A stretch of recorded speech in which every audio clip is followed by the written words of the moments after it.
السلام علیکم پاکستان حقیقت انفارمیشن کے چیپٹر ٹاپ 5 میں خوش آمدید۔ آج کی اس مختصر ویڈیو میں ہم دنیا کے ٹاپ 5 بہترین بلے بازوں کے بارے میں بات کریں گے کہ کس طرح آؤٹ ہونے کے باوجود انہوں نے کریز نہیں چھوڑی اور اپنے کیریئر کو داغدار بنا دیا۔ ویڈیو کی تفصیل میں جانے سے پہلے اس ویڈیو کو لائک کریں اور کمنٹ سیکشن میں اس اپڈیٹ کے متعلق اپنی رائے کا اظہار ضرور کریں، اور اگر آپ اسی طرح کی مزید ویڈیو چاہتے ہو تو اس ویڈیو کو لائک کریں اور حقیقت انفارمیشن کو سبسکرائب کریں تاکہ جب بھی ہم کوئی ویڈیو اپلوڈ کریں اس کی نوٹیفیکیشن فوراً آپ کو ملتے رہے۔ نمبر 1، سچن ٹنڈولکر۔ دائیں ہاتھ کے بلے باز کو کون نہیں جانتا، وہ انڈیا کے اب تک کے سب سے بہترین بلے باز تھے اور رہیں گے۔ سچن ٹنڈولکر نے کرکٹ کی دنیا میں متعدد ریکارڈ اپنے نام کیے ہیں اور توڑے ہیں۔ انہیں اگر کرکٹ کا بادشاہ بھی کہا جائے تو غلط نہیں ہوگا۔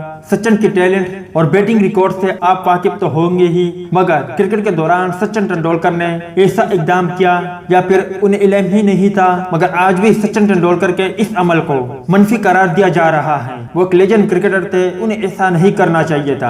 سچن ٹنڈولکر نے ہٹ مارنے کی کوشش کی مگر گیند بیٹ کو چھوتے ہوئی وکٹ کیپر ایڈم گلگرس کے ہاتھوں میں آئی، تاہم انہوں نے چلنے سے انکار کیا۔ امپائر روڈی کرسٹن نے بھی انہیں دلچسپی نہیں دکھائی، جبکہ دوسری جانب مائیکل کلارک اور ایڈم گلگرس حیران تھے کہ یہ آؤٹ کیوں نہیں دیا۔ بعد میں اس پر شاستری نے بھی تبصرہ کرتے ہوئے کہا، بھارتی اسٹار خوش قسمت تھے کہ آؤٹ ہونے کے باوجود فیصلہ ان کے حق میں رہا، اور اس کے باوجود سچن ٹنڈولکر نے ایک بہترین کھلاڑی ہونے کا ثبوت نہیں دیا اور کریز پر ٹکے رہے۔ Number 2، A B de Villiers. دنیا کرکٹ میں غیر روایتی اور منفرد حیران کن کرکٹ شاٹ مارنے والے کھلاڑی کے طور پر جانے پہچانے جاتے ہیں۔ وہ حالات کے ساتھ خود کو ایڈجسٹ کرتے ہیں اور ہر طرح کے انداز میں کرکٹ کھیل سکتے ہیں اور کھیلتے تھے۔ وہ انتہائی زبردست قسم کے چھکے بھی لگاتے تھے، اور اب یہ باتیں بھی زیر گردش میں ہے کہ آنے والے T20 ورلڈ کپ کے لیے بھی وہ واپس جنوبی افریقہ کو جوائن کر لیں گے۔ اے بی ڈیویلیئرز کے کیریئر میں ایک وقت ایسا بھی آیا کہ وہ آؤٹ ہونے کے باوجود بھی وکٹ پر کڑے رہے اور چلنے کی زحمت نہیں کی۔ انڈیا کے خلاف میچ میں ظہیر خان کی گیند پر ہٹ مارنے کی کوشش میں وہ کیچ آؤٹ ہوئے تو انہوں نے اسپورٹمین شپ کا مظاہرہ نہیں کیا اور اپنے جگہ سے ہلے تک نہیں۔ انہوں نے پہلے سلپ میں کڑے سچن ٹنڈولکر کو کیچ تھما دیا اور سچن نے بھی کوئی غلطی نہیں کی، مگر امپائر اپنی جگہ خاموش رہے اور اے بی ڈیویلیئرز نے بھی زحمت نہ کی جانے کی۔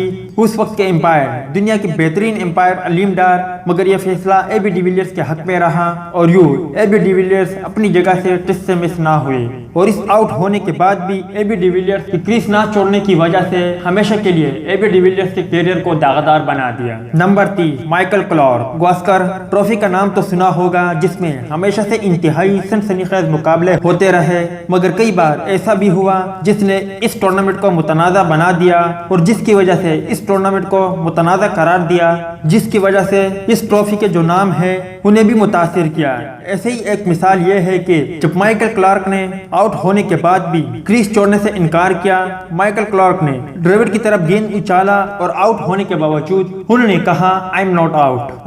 2007 گواسکر ٹرافی میں میتھیو ہیڈن کے بعد مائیکل کلارک آئے اور انیل کمبلے نے انہیں بھی چلتا کیا، مطلب کہ گیند سیدھا ڈریوڈ کے ہاتھوں میں گیا، مگر حالات کی نزاکت کو دیکھتے ہوئے انہوں نے واپس جانے سے انکار کیا۔ مگر کافی اپیل کے بعد جب امپائر نے مائیکل کلارک کو آؤٹ دے کر جانے کا اشارہ کیا تو مجبوراً مائیکل کلارک کو جانا پڑا۔ انیل کمبلے اس پر کافی غصے میں تھے اور انہوں نے بعد میں انٹرویو میں اس کا ذکر بھی کیا تھا۔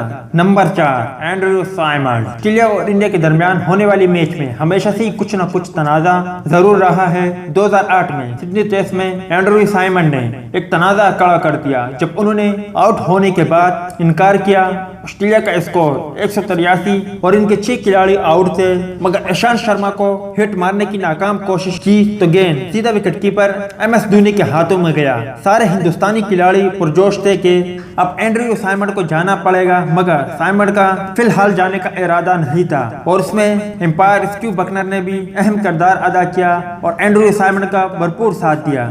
بعد میں انہوں نے خود اس کا اظہار بھی کیا، مگر کیا فائدہ، اس میچ میں انہوں نے 29 رنز پر آؤٹ ہونے کے باوجود اپنے اسکور کو 162 رن تک پہنچا دیا تھا۔ نمبر 5، مائیکل وان۔ ایشز سیریز ہو اور متنازع فیصلے نہ ہو، بلا یہ کیسے ممکن ہے؟ ایسا ہی کچھ واقعہ 2002 کے ایشز سیریز میں ہوا جب انگلینڈ کے سب سے کامیاب کپتان کریس پر موجود تھے۔ زیر نظر ویڈیو میں دیکھا جا سکتا ہے جب اسٹیو بکنر نے ٹن امپائر سے اس بارے میں رجوع کیا تو انہوں نے بھی اسے ناٹ آؤٹ قرار دیا۔ اس آؤٹ ہونے کے باوجود آؤٹ نہ دیے جانے کے بعد مائیکل وون نے اس میچ میں 177 رن بنائے۔ بعد میں انہوں نے کہا کہ ایک بیٹسمین ہونے کے ناطے ایسا وقت بھی آتا ہے جب آپ آؤٹ ہونے کے باوجود بھی آؤٹ نہیں ہوتے اور کریز پر کڑے ہوتے۔ تو دوست، یہ تھی دنیا کے 5 بہترین بلے باز جسے دنیا کرکٹ یاد رکھتی ہے، مگر ان کے کیریئر میں ایسا دورانیہ جب وہ آؤٹ ہونے کے باوجود بھی کریز پر کڑے رہے اور جانے کی زحمت نہ کی، جس کی وجہ سے انہوں نے خود اپنے کیریئر کو داغدار بنا دیا۔ ملتے ہیں کسی نیکسٹ ویڈیو میں، تب تک کے لیے اجازت دیجیے۔ اللہ حافظ۔